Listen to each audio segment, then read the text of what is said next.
My son Andrew said my journals were just clutter.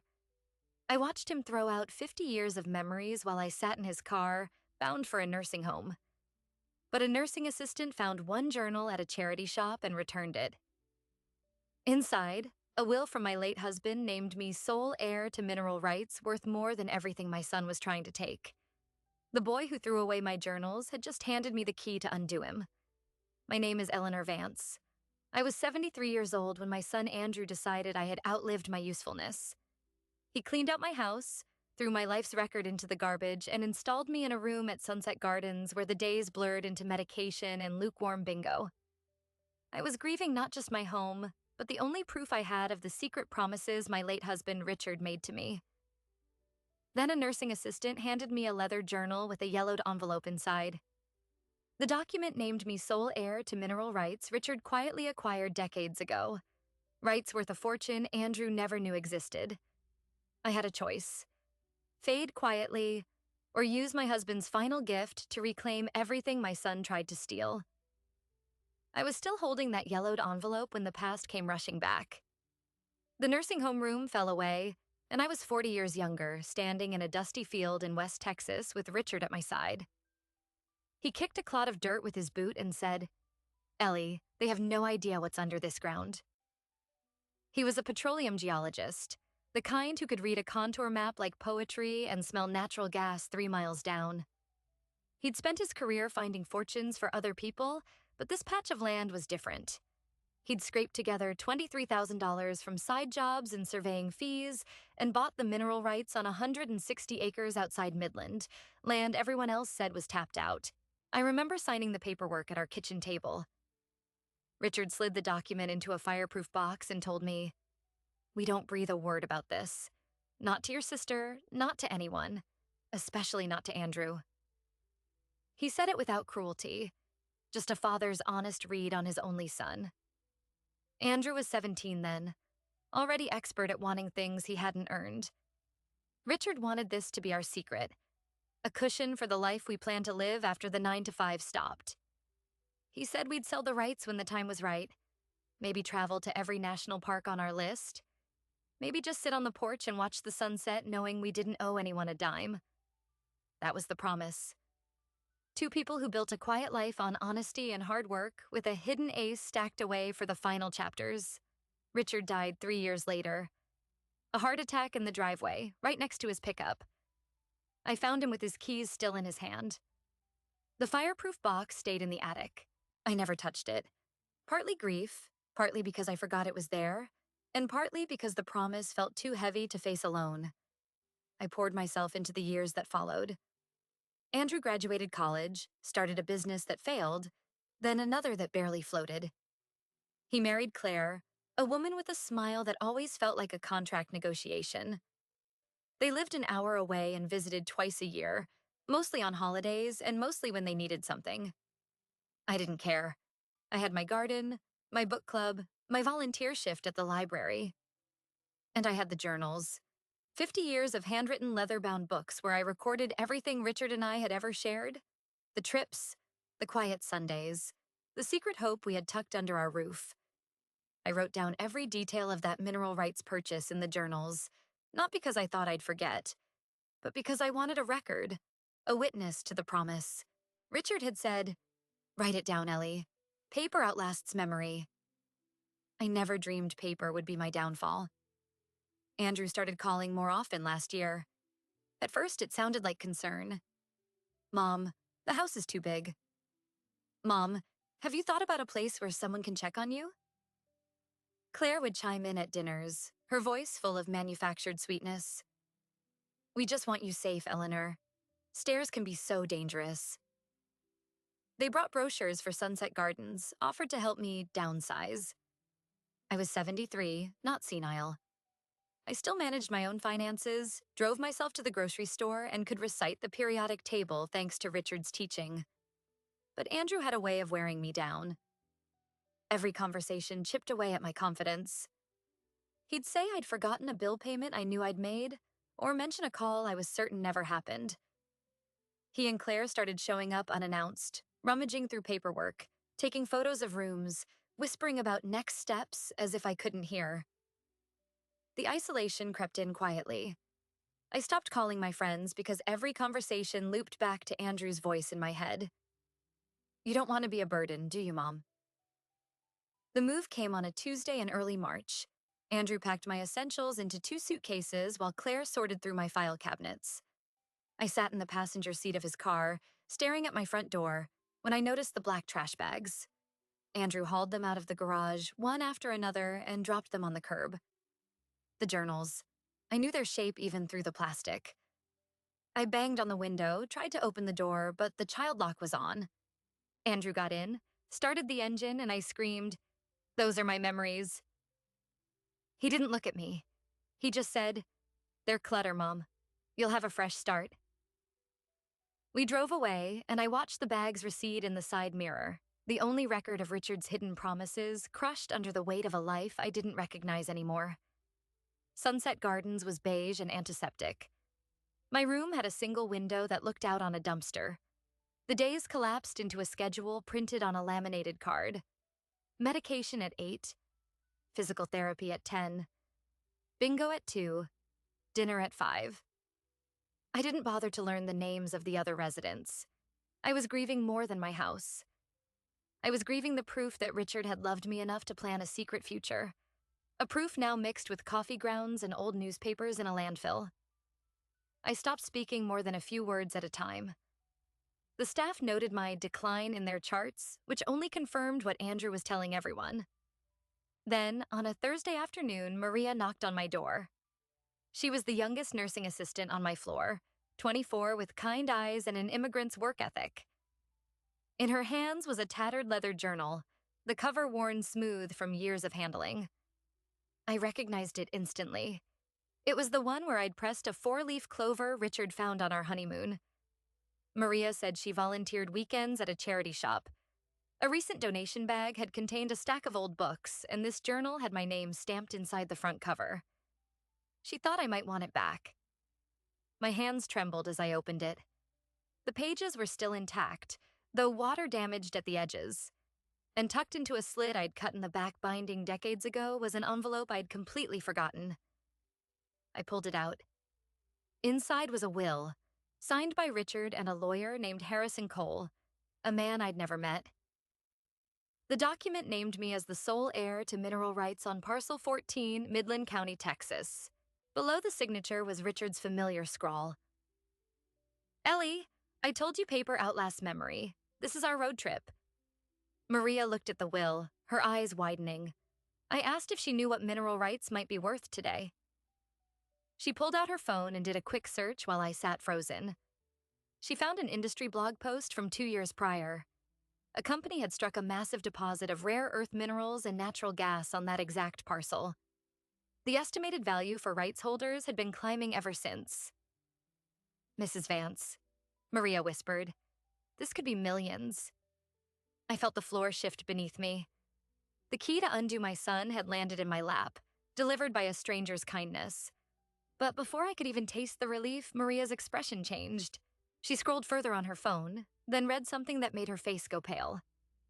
"There's a legal notice from last week," she said. "Your son has filed an emergency petition for guardianship over you and your estate. The hearing is in 4 days." I grabbed the phone. The court filing, signed by Andrew's attorney, stated that I was incapable of managing my own affairs. My son wasn't just throwing away my past.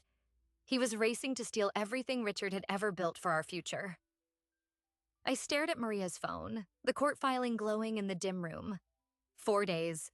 I had 4 days to stop my own son from legally erasing me. Maria pulled up a chair, her voice steady. "Mrs. Vance, we have to move fast. What does the will say about an attorney?" I unfolded the document again, scanning the dense legal language. At the bottom, in ink that had faded to sepia, was a name. Harrison Cole, Esquire, with an address on Elm Street in Midland. I hadn't thought about that name in 30 years. Richard had used a lawyer I'd never met because he wanted no local connection, no loose lips in our small town. Maria dialed the number listed. It rang twice before a recording announced the line was disconnected. She tried directory assistance, then an online search. Harrison Cole had died 7 years ago. His practice dissolved, files archived.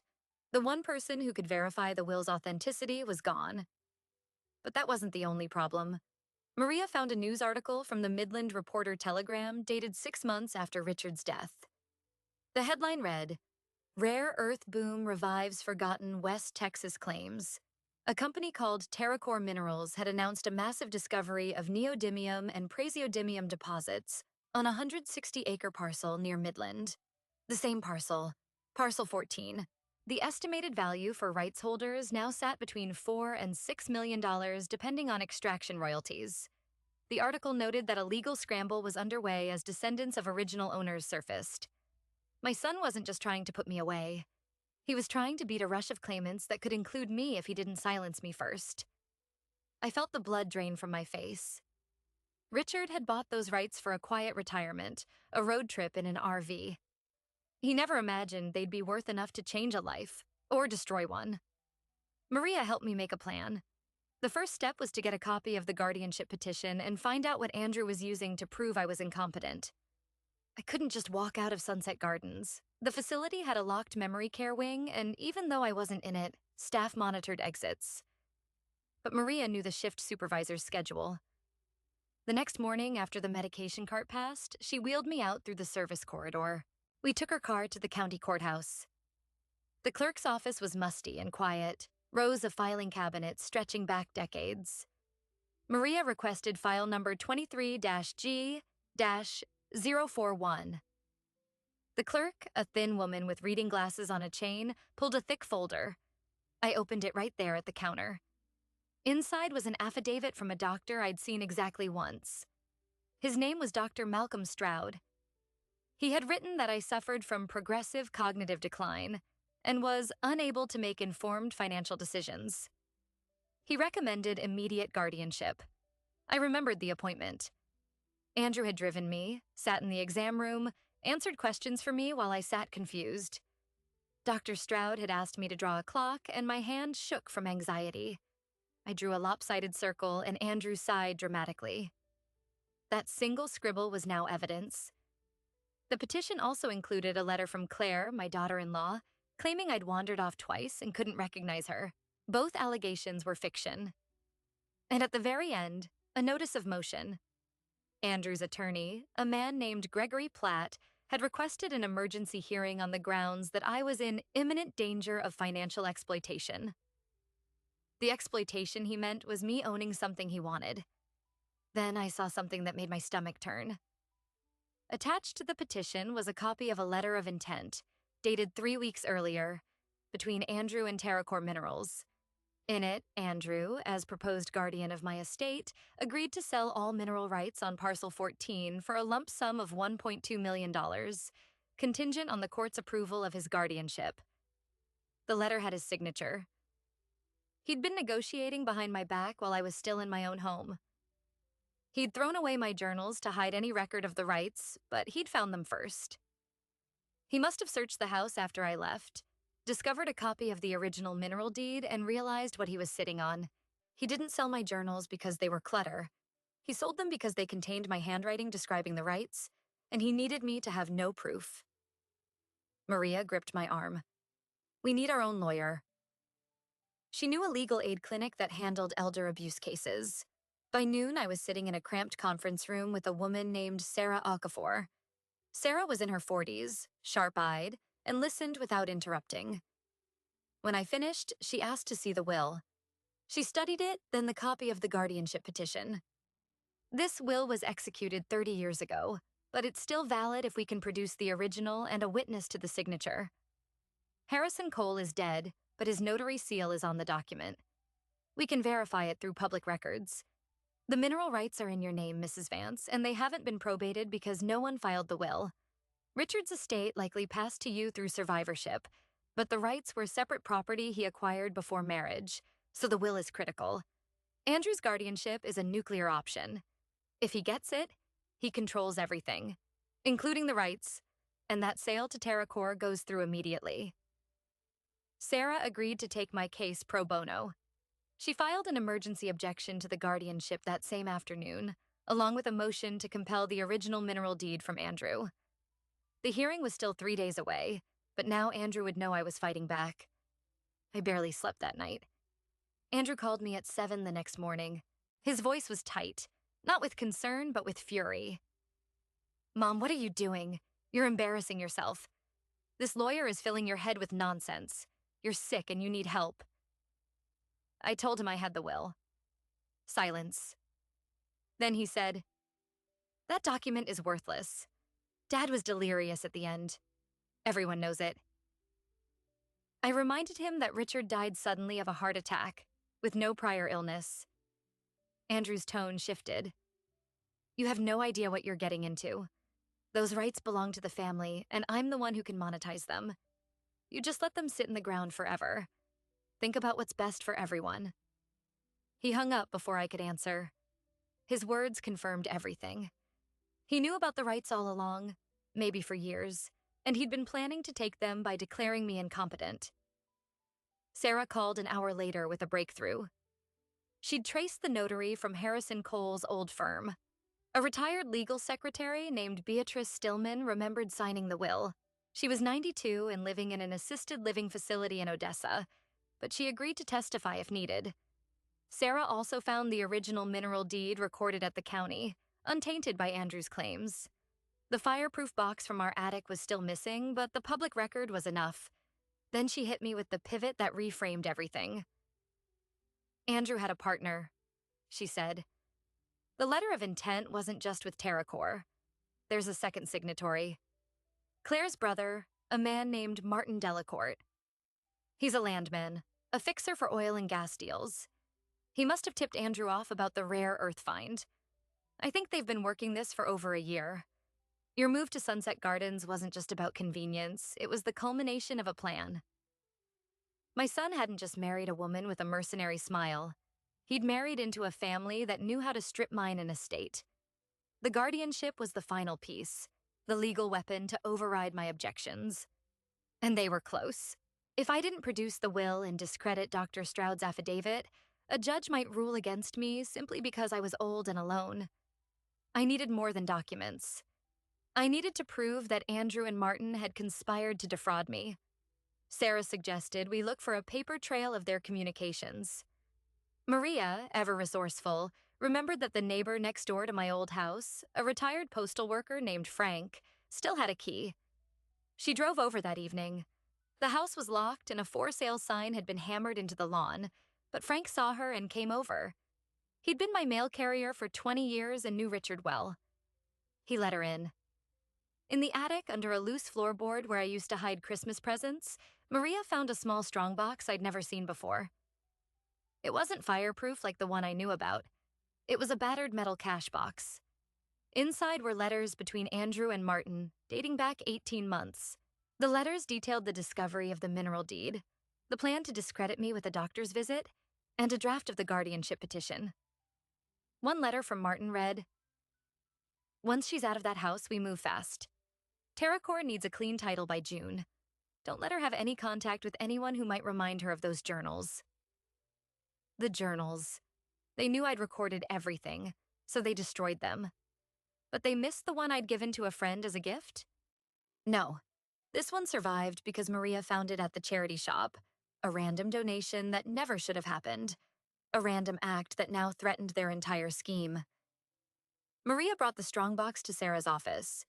We had enough evidence to not only contest the guardianship, but to seek criminal charges for attempted fraud. The hearing was in 2 days. Andrew's lawyer filed a motion to suppress the will, claiming it was a forgery created after Richard's death because the ink looked newer than the paper.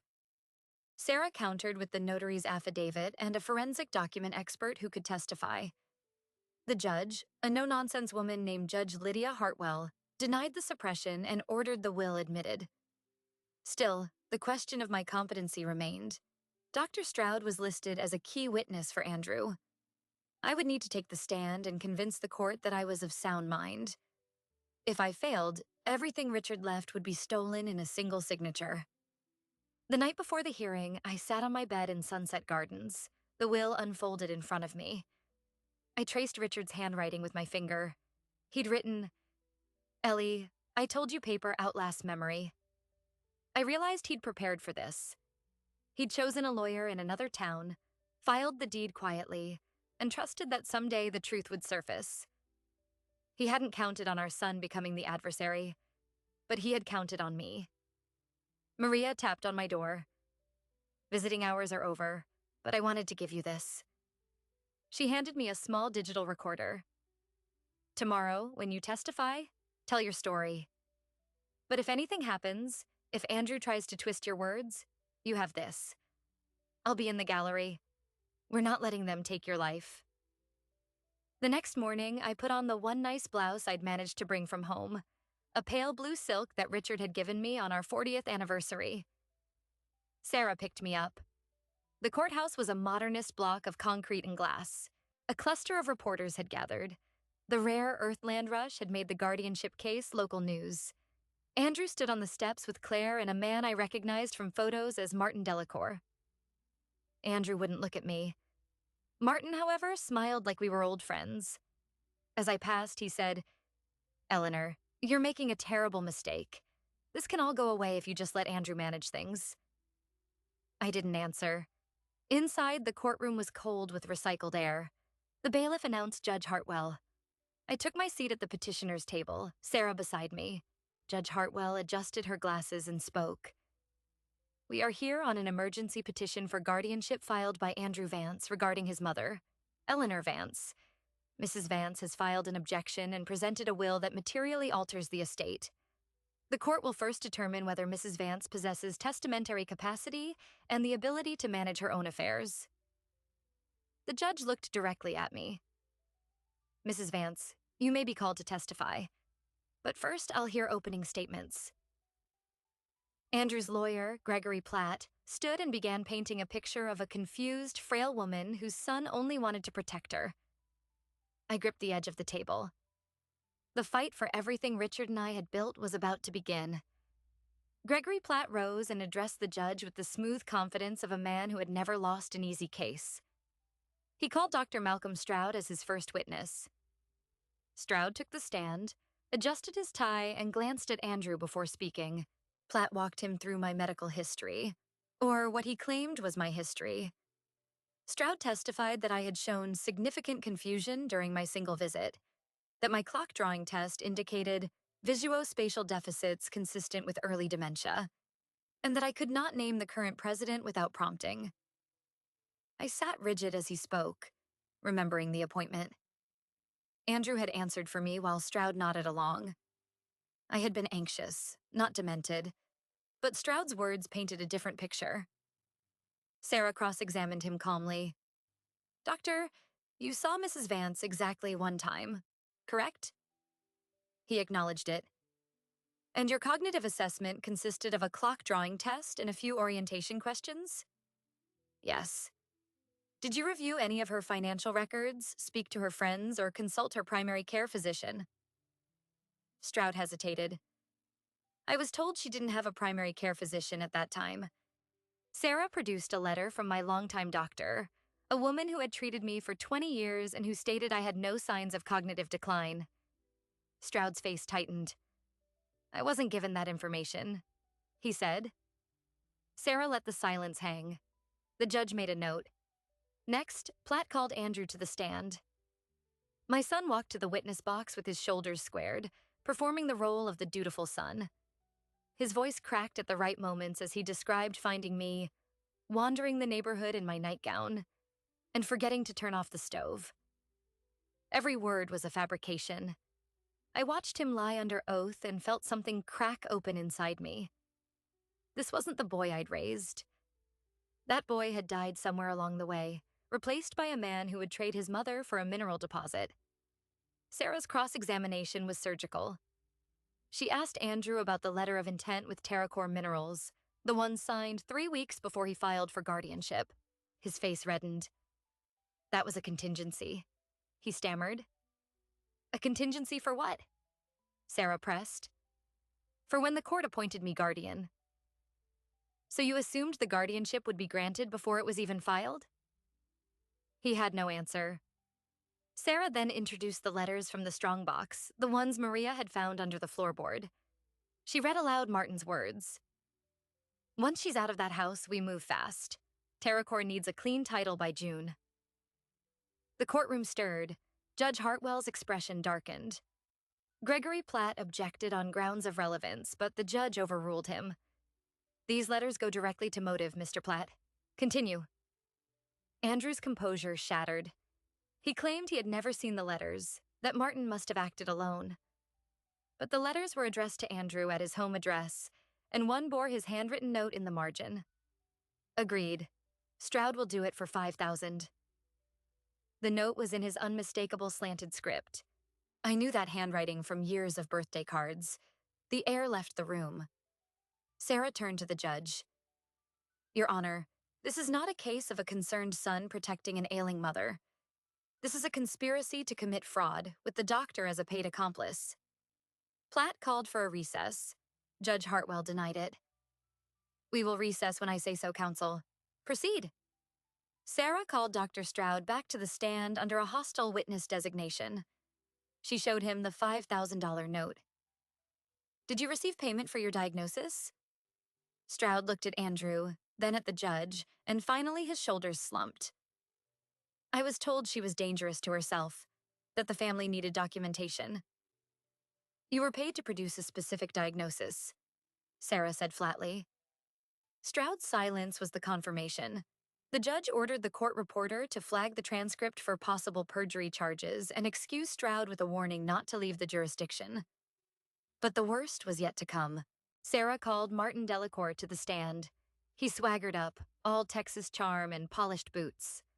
Sarah asked him about his role as a landman for TerraCore Minerals. He described his job as connecting mineral rights owners with buyers.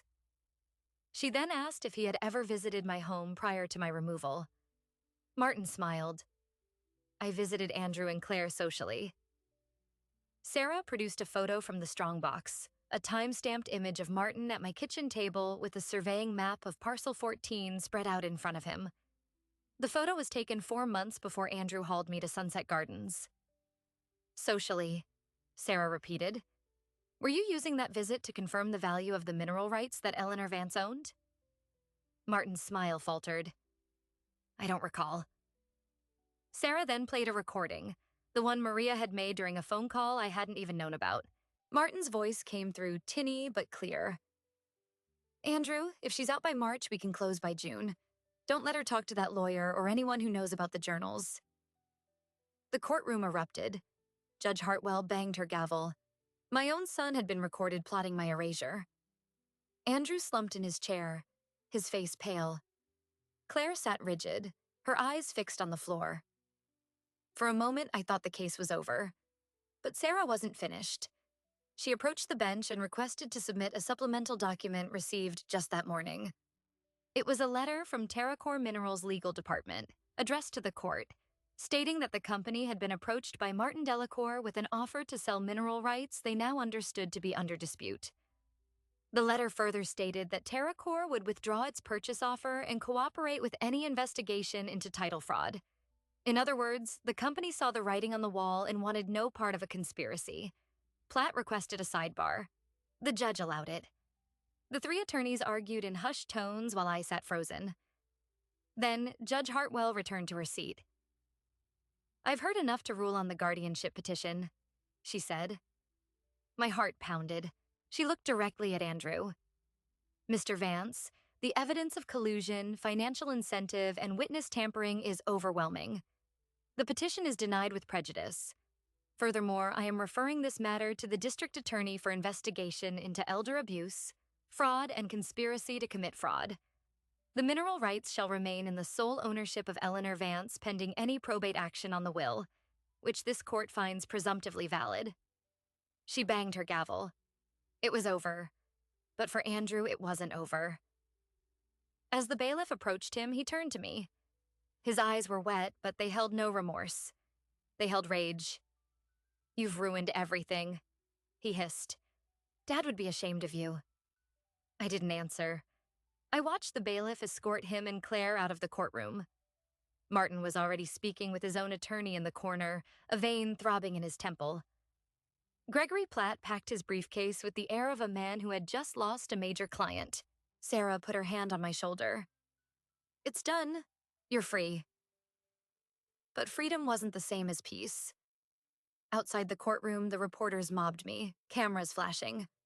Maria pushed through the crowd and took my arm, guiding me to a waiting car. I sat in the back seat, staring at the courthouse, still clutching the will. I had won. The mineral rights were mine. The house would come back to me once the legal tangle cleared. But the victory felt hollow. My son had tried to legally erase me. That wound would not heal with the judge's ruling. Maria drove me back to Sunset Gardens. I told her I didn't want to stay, but I had no other place yet. She promised to help me find a temporary apartment while the house was reclaimed. That evening, as I packed my few belongings, the nursing home administrator knocked on my door. She looked uncomfortable. Mrs. Vance, we received a call from your son's attorney. They're filing an appeal. And there's something else. She handed me a letter. It was from TerraCore Minerals, dated that very afternoon. The company had changed its position again. Now they were challenging the validity of the will outright, arguing that the mineral deed from 30 years ago had been superseded by a later assignment Richard signed to a holding company. The holding company, it turned out, was registered in Delaware and owned by none other than Martin Delacour. Richard could not have signed that assignment. He was dead by the time it was dated. But the assignment had been recorded in the county's property records 2 weeks ago. Someone had forged Richard's signature. My stomach dropped. The fight wasn't over. It had only moved to a new battlefield. Martin, despite the courtroom defeat, had already prepared a backup plan. He had filed a fraudulent assignment to cloud the title, and now TerraCore was using it to delay payment and pressure me into a settlement. If I couldn't prove the assignment was a forgery, the mineral rights would be tied up in civil litigation for years. Andrew's appeal would drag on, and the guardianship ruling might be overturned if a higher court took a different view of the evidence. I was 73 years old. I didn't have years. Sarah called that night. We have a lead on the forged assignment, she said. The notary on that document is the same notary who sealed Harrison Cole's will, Beatrice Stillman. But she's in Odessa, and she's 92. We need to get her deposition immediately. If she can testify that she never notarized an assignment for Richard Vance after his death, we can unravel Martin's entire scheme. The next morning, Maria and I drove to Odessa. The sun was bright over the West Texas plains, the same land that Richard had walked decades ago, searching for secrets under the dirt. Beatrice Stillman lived in a modest assisted living facility, her room filled with photographs of grandchildren and a dusty law office nameplate on her shelf. She remembered Richard clearly. He was so careful, she said, her voice thin and reedy. He wanted everything done right so his wife would be protected. He never signed anything he didn't read 3 times. I showed her the forged assignment. She studied it with a magnifying glass, then shook her head. That's not my seal. The impression is wrong. And I never notarized a document after he died. I wasn't working by then. She agreed to sign an affidavit to that effect. Sarah recorded the entire conversation on video. As we drove back, Sarah's phone rang. It was the district attorney's office. They had reviewed the case referral and were moving forward with charges against Andrew, Martin, and Dr. Stroud. But there was a catch. If I wanted the criminal case to proceed, I would need to testify in a preliminary hearing, and my testimony would require me to recount every painful detail in front of my son. I would have to look at him and say, under oath, that he had conspired to destroy me. The DA's office asked if I was willing. I looked out the window at the passing fields and thought of Richard, of his quiet determination, of the road trip we never took. Tell them I'm ready, I said. The line connecting my past to my future was about to be drawn, and this time I would be the one holding the pen. The preliminary hearing took place 6 weeks later in the same courthouse where I had fought for my freedom. This time, Andrew sat at the defendant's table, not as a petitioner, but as an accused conspirator. Claire had filed for divorce the week after the guardianship ruling, taking what little remained of their shared assets and moving to another state. Martin Delacour had fled to Costa Rica, but federal marshals picked him up at the airport before he could vanish entirely. Dr. Stroud surrendered his medical license and entered a plea deal, agreeing to testify against Andrew in exchange for a reduced sentence. My son faced charges of attempted fraud, elder abuse, conspiracy, and forgery. I sat in the front row of the gallery, Maria beside me, Beatrice Stillman's affidavit now part of the official record. The forged assignment had been struck from the property records within days of her testimony. Terracore Minerals, eager to avoid further scandal, reopened negotiations directly with me. The title was clean, the rights indisputably mine, and the company's revised offer sat on Sarah's desk. $4.8 million for a full buyout, plus ongoing royalties if I chose to retain a percentage. I had not yet decided what to do with the money, but I had decided that no one would ever decide for me again. The district attorney called me to the stand. I walked past Andrew without looking at him. Under oath, I recounted everything.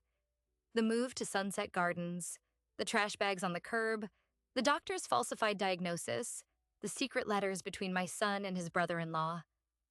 I spoke about Richard's careful planning, the will he'd hidden, the mineral rights he'd acquired when no one believed the land had value. I described Maria's kindness, the discovery of the journal, and the moment I realized my son had tried to erase me, not because I was sick, but because I stood between him and a fortune. My voice stayed steady. When the prosecutor asked if I recognized the man who had orchestrated the scheme, I turned and pointed at Andrew. He flinched. His attorney did not cross-examine me. The judge bound the case over for trial, but Andrew's lawyer approached the prosecution the next day to discuss a plea. My son, who had once believed he could outmaneuver a dying father's wishes, now faced the prospect of explaining himself to a jury. 2 months after the hearing, Andrew accepted a plea deal. He pleaded guilty to felony theft by deception and conspiracy to commit elder fraud.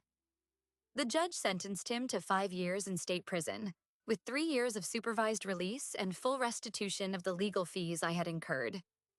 Restitution he would likely never pay, given his debts, but the sentence was real. I did not attend the sentencing. I was at the house, finally reclaimed and free of the for sale sign that had stabbed into the lawn. Frank the mail carrier had kept the spare key all those months.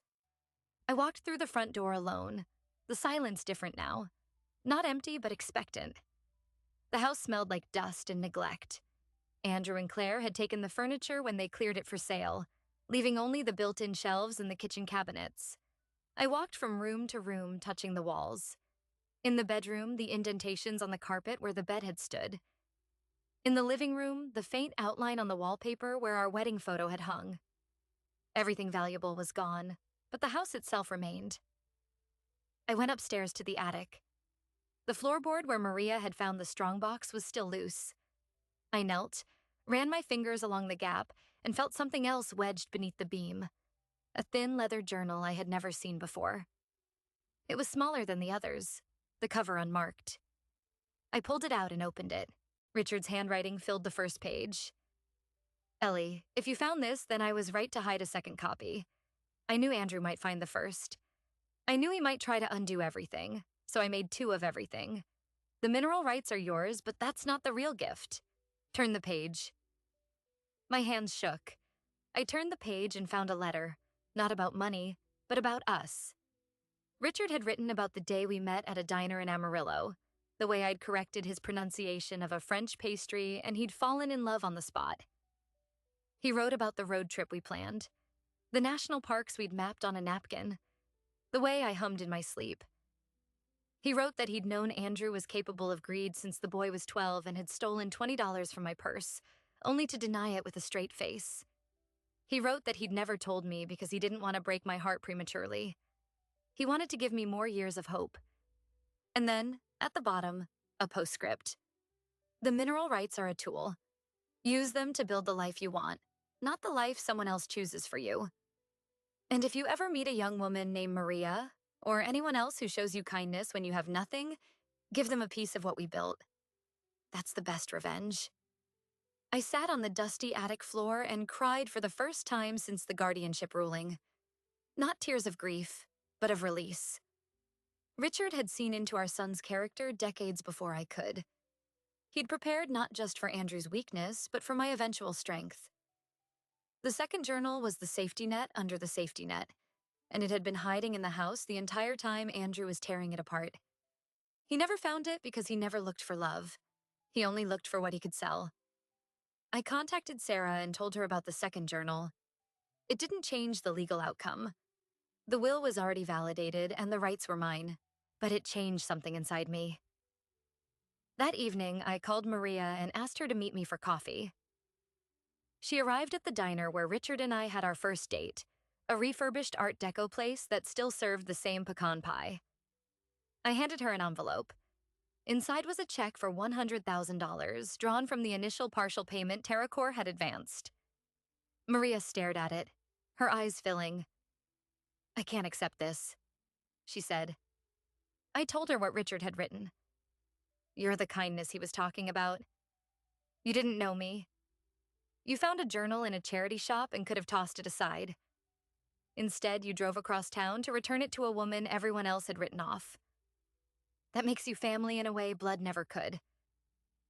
Maria tried to refuse again, but I insisted.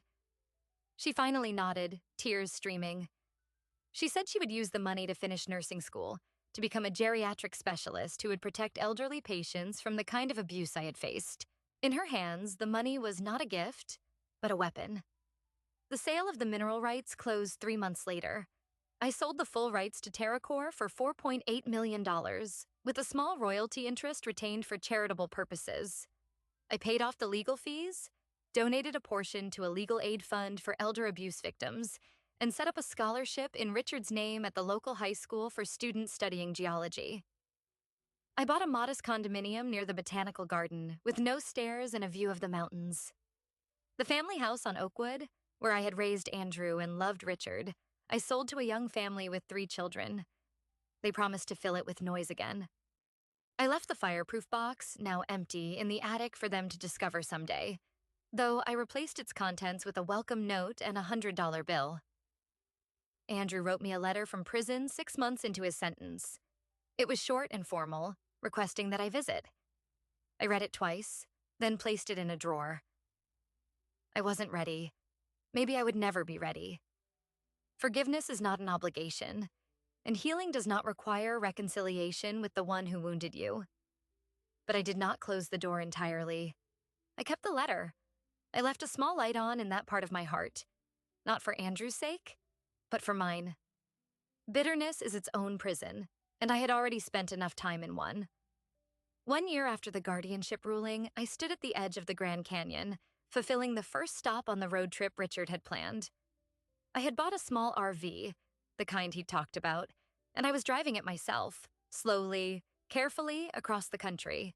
Maria had gone with me for the first leg, from Texas to New Mexico, and then I'd continued alone. At the canyon rim, I opened the second journal and read Richard's words aloud to the wind. The sun set behind the mesas, painting the rock in shades of gold and rust. I felt him there, not as a ghost, but as the quiet confidence that the life we'd built could not be stolen, only delayed. I closed the journal and walked back to the RV. The road ahead was still long, and I intended to see every mile of it. The story of what my son did to me is not a story of loss. It's a story of what can be recovered when someone refuses to be erased. I think about that question a lot now. What makes a family? Is it blood, or is it the people who show up when everything is falling apart?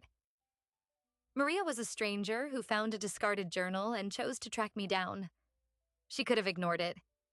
She could have decided it was not her problem. Instead, she handed me back my past and helped me reclaim my future. Andrew was my only child, and he tried to erase me. The contrast is stark, but it taught me something essential.